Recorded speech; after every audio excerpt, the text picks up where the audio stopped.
So I'm part of a team that was formed 4 years ago at Google. Inside Android, historically, when we first came out with Android, we were very focused on the consumer.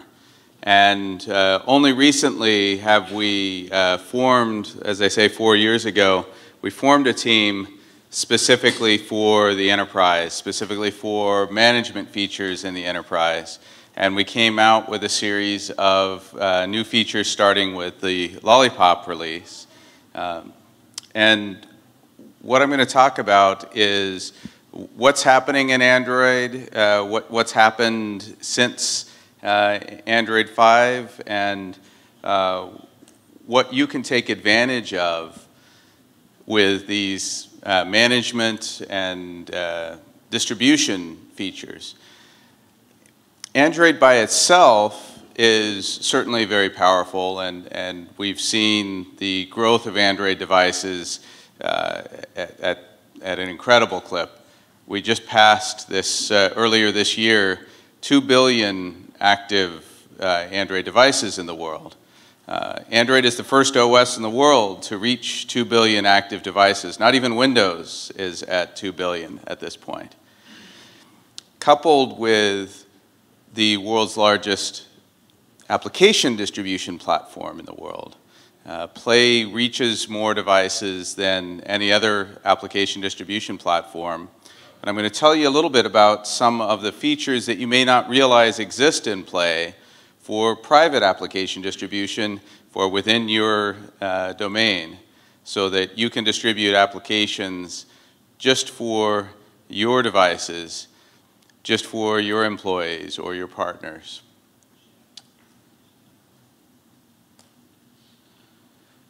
One of the most important things that we did when we formed this, this team inside the Android development organization is that we recognize that not every worker is a knowledge worker. Not every worker needs to take a general purpose device and get their email and productivity tools. Those devices are certainly very common. You know, we've certainly seen at the management level of every company that's out there, we've seen the growth of that part of enterprise, but that's not where it ends. In fact, what we see is that there are a lot of uses of Android that involve fundamental business transformation, that involve getting Android devices out that are special purpose, that are shared devices, that may only be attached to a single person for a shift or for a certain shorter time period. And we want to make sure that Android works just as well in these use cases as it does for knowledge workers, where you have a device that's yours, it's assigned to one person semi-permanently. And when you look at the capabilities for business transformation that exist when you look at all these use cases, it's phenomenal. So let me talk a little bit about what our vision is, so you understand what we're doing, why we're doing it, and what you can expect from Google going forward. So first of all, security has never been more important. And in fact, we'll be talking a little bit later, Pietro and I, about security specifically. I won't spend a lot of time on that right now, but I think what we've discovered is that most customers are not aware of just how much is happening in Android around security, how much additional security you get with GMS certified Android. And we'll talk about some of those features. But just that it's there, it works, and you don't need to think about it. Making it easy to manage. We've provided a very broad set of APIs to enterprise mobility management partners. So if you're using an EMM, say a SODI or an AirWatch or a fancy phone here in Eastern Europe is fairly common. Each of these has integrated the APIs that we've delivered in these versions of Android from Android 5 on. We've made it open and flexible so that there's many different ways of managing devices. We've also built Android so that it works for the cloud mobile world that we live in, right? We understand that many organizations are still dealing with centralized computing, mainframes, or client-server, PC architectures, but at the end of the day, you get the biggest benefit from going cloud mobile in your organization. And we've built Android to take full advantage of SaaS services and the benefits of mobility.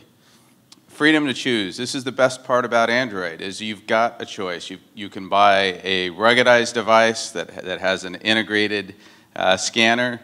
You can buy a very inexpensive device that is useful maybe just for putting outside a conference room on a wall. Having that variety and a consistency in how you manage that is part of our vision. So let me talk a little bit about why we're working with Zebra. We recognize that in this enterprise ruggedized space, Zebra is the leader, and they've bet the company on taking Google certified devices that they've built and making that the center of their strategy. And they're taking advantage of so much of these new technologies. They're an early adopter. They've embraced the entire set of solutions, and we're working very closely together to ensure that that experience meets the needs of the enterprise community. Why is this important? This, to me, is the single greatest growth opportunity in enterprise, right? Knowledge worker use cases, they're growing consistently, but they're on a slow growth curve. Ruggedized and single purpose and purpose-built devices, shared devices, these are growing at a much faster rate. We see this as a much bigger opportunity in the long run. So many different places where those can get used inside the enterprise. So we're working with Zebra in many ways. We're working to support key accounts. I spend quite a bit of time here in Europe, working with partners, working with customers, speaking at events, presenting at certainly at the App Forum and these Dev Kitchen events, helping to make sure that the information that you need and that your integration partners need to be successful on Android is out there. We have a tremendous amount of resources that are on the web as well. And you know, I can tell you there is such a bright future here. There are so many powerful new capabilities. And I hope that you have the opportunity to take a look and learn what's out there and take advantage of it. So I'm going to have to update this slide now that Oreo has been released. But Lollipop was the very first version of Android 5 that included these new management features. And I'm going to be describing them in the next few slides.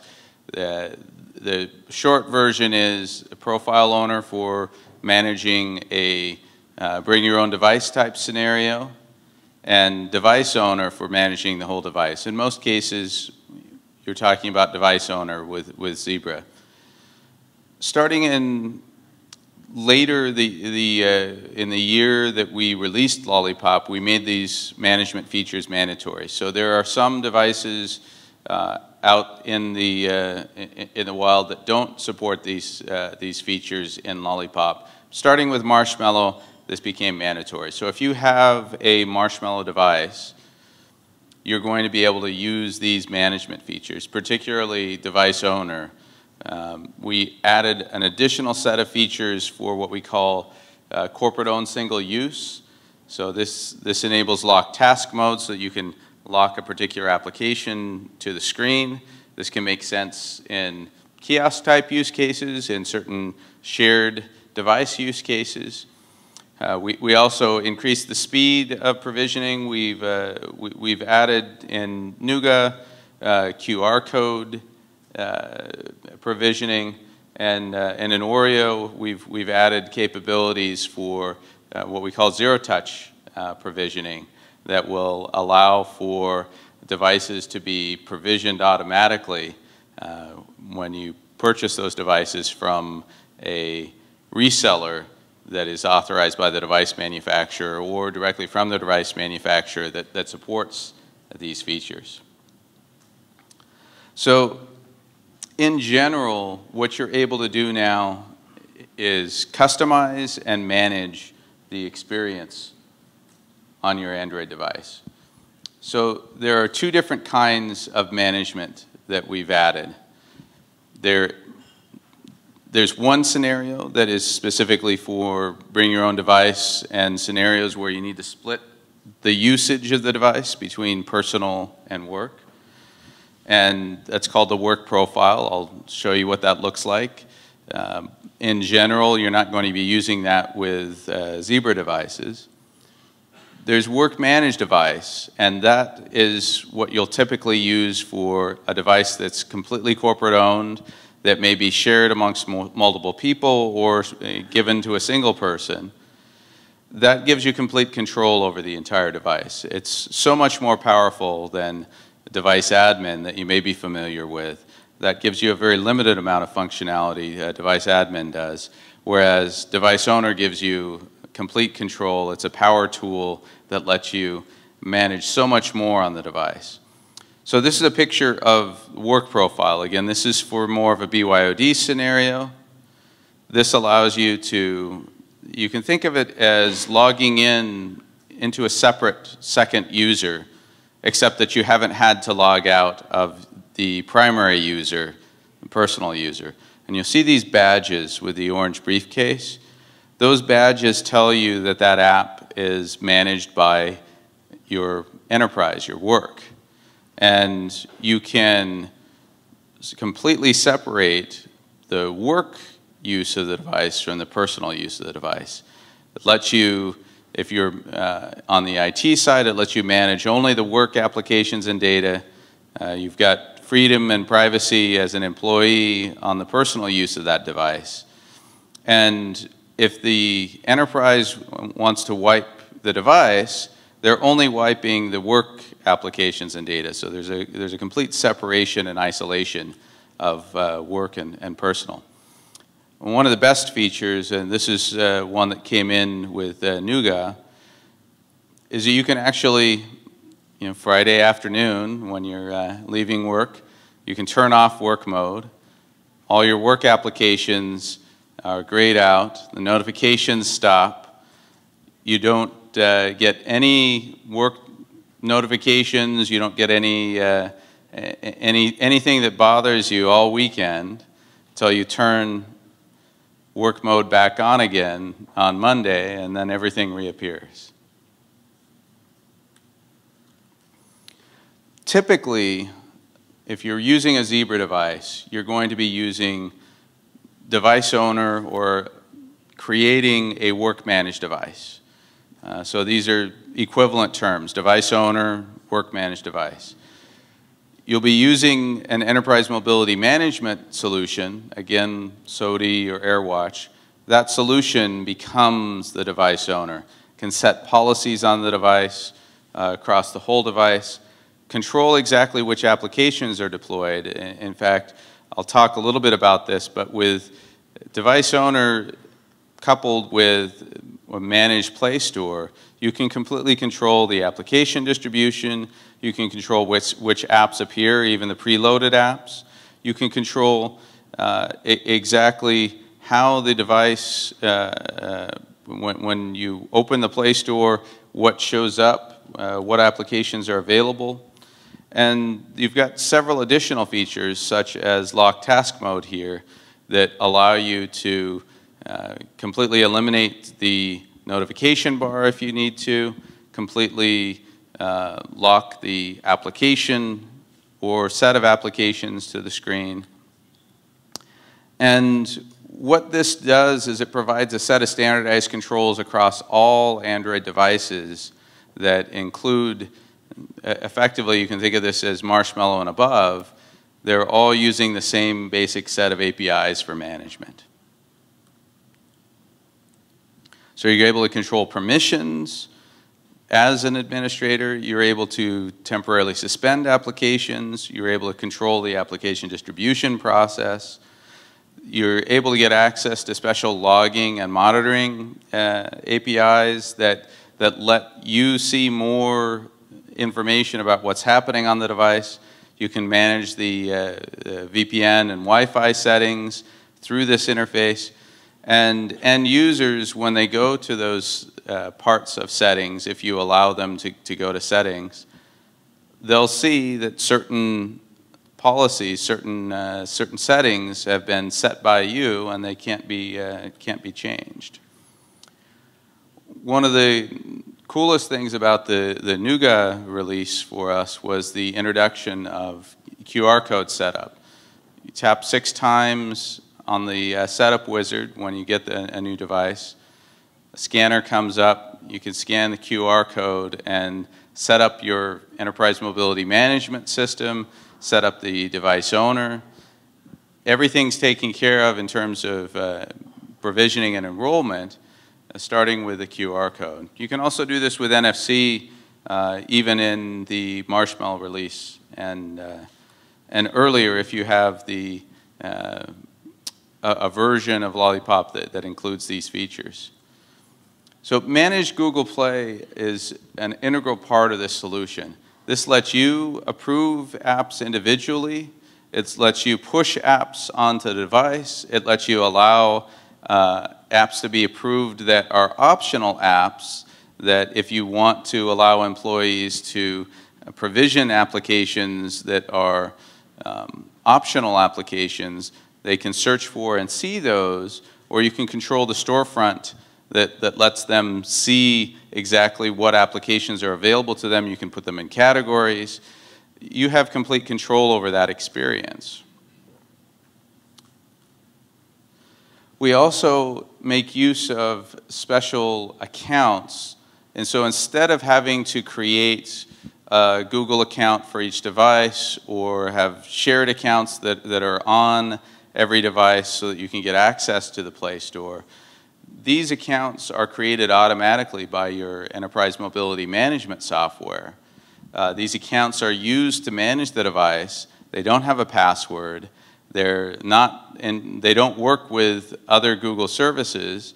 So this allows you to completely manage what's going on the device, manage the application distribution, and the end user doesn't need to see or know or interact with that account. This is something that we came out with a couple years ago. Or if you are using Google services and say G Suite or other Google capabilities, you can also manage the Google accounts directly as well. So instead of having to have a consumer account, you can have managed Google accounts that employees would also use for other services. So there's 2 different options depending on what makes the most sense. We find that most customers that are using Zebra devices are using these managed Play accounts. They're very easy to set up. SOTI supports them. AirWatch supports them. Many other EMMs have integrated this capability. Even if you have an EMM right now, if you don't want to go through the trouble of configuring and setting up your EMM just to play around with Profile Owner or Device Owner, I'd encourage you to stop here at the Android Management Experience. It's a really simple tool. You can think of it as a very basic EMM. It's designed to demo what these features are and give you an opportunity to experience what management of these 2 new modes is like at enterprisegoogle.com/android/experience. You just need to sign in with a regular consumer Google account, and it'll take you through the process. And then it'll show you exactly how easy it is to set up and configure. So let me talk a bit about Google Mobile Services. Google certified devices include not only some of the most popular products in the world with, there are 7 products involved here that have over 1 billion users each.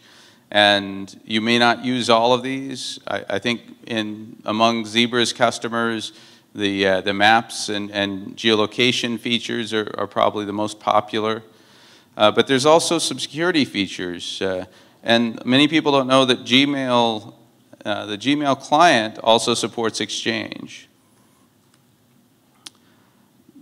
The one that I see the most interest in is the geo set of features. And whether you're using APIs in your own private application where you're making use of these location APIs and capabilities and you're embedding that within your solution, or you're directly using Google Maps for various geo and navigation purposes, it's an extremely powerful capability, and you effectively get that for free. There are also some higher tier paid services that certainly the geo team at Google can talk to you about if you're interested, but the basic capabilities are all built in. We recently announced branding called Google Play Protect. This is something that we've been doing for a few years that you may not be aware of. Every Android device that has Google Play, basically every Google certified device, has this protection built in. We're protecting so many devices today, not quite 2 billion, but we're getting most of the Android population out there. There's 1 billion device scans happening every day. We're looking at the apps on the device, looking for applications that are potentially harmful. We've got 20,000 processors that are dedicated to nothing but scanning and validating the applications that are on Android devices. It's an incredible scale. We're using machine learning techniques to be able to quickly identify and search out those patterns that will allow us to find and remove harmful applications. And within the Play distribution process, we have a very sophisticated capability. In fact, this capability happens even for applications that aren't distributed through Play. If we see an application that's on a device that has more than 10 installations, basically we don't want to catch every developer version of an application that's still under development. But what we want to find is every application that is potentially harmful. So we'll get those from various sources. We'll analyze those. We'll provide a score there. And if we've got any concerns about it because of the score, that gets human review. And then we take all this analysis as well as third-party reports and act accordingly. You'll notice now, if you've got an Android device today, if you go into My Apps, you'll see there's a little box for Google Play Protect. You can ask to scan again on that device. You'll see that there's no problems there. If there was a problem, you would get notified. And you can take advantage of these features on every GMS device as long as you haven't opted out of that protection. We've also made some changes to the way that unknown sources work. Starting in Android Oreo, you're able to turn off or actually allow unknown sources on a per install source basis. We're doing some additional features with verified boot that is further hardening that process. We're supporting key ejection on for the encrypted file system. So we've starting with NuGA. Devices that are released first on NuGA have a new file-based encryption capability. So for instance, with the work profile, there's actually separate encryption keys for the personal side of the device versus the work apps and data. In addition, this key ejection mechanism allows for the session to be timed out. In other words, if the user, if your employee hasn't used that device in a certain amount of time, that key ejection can protect the device, make sure that it's not open, and lock down the file system. The lock screen, we're now not only supporting the trusted execution environment that's back in on the back end of that, but there's some new tamper-resistant hardware support that we're supporting in Android O. We've enhanced the permissions and added a few new ones to make sure that we're providing more security. We've also made some important enhancements to web view security and had an isolation take place in there in terms of the renderer being separate from the other aspects of the web view. We've got some great resources on this, and we'll be talking a little bit more about security in the next session.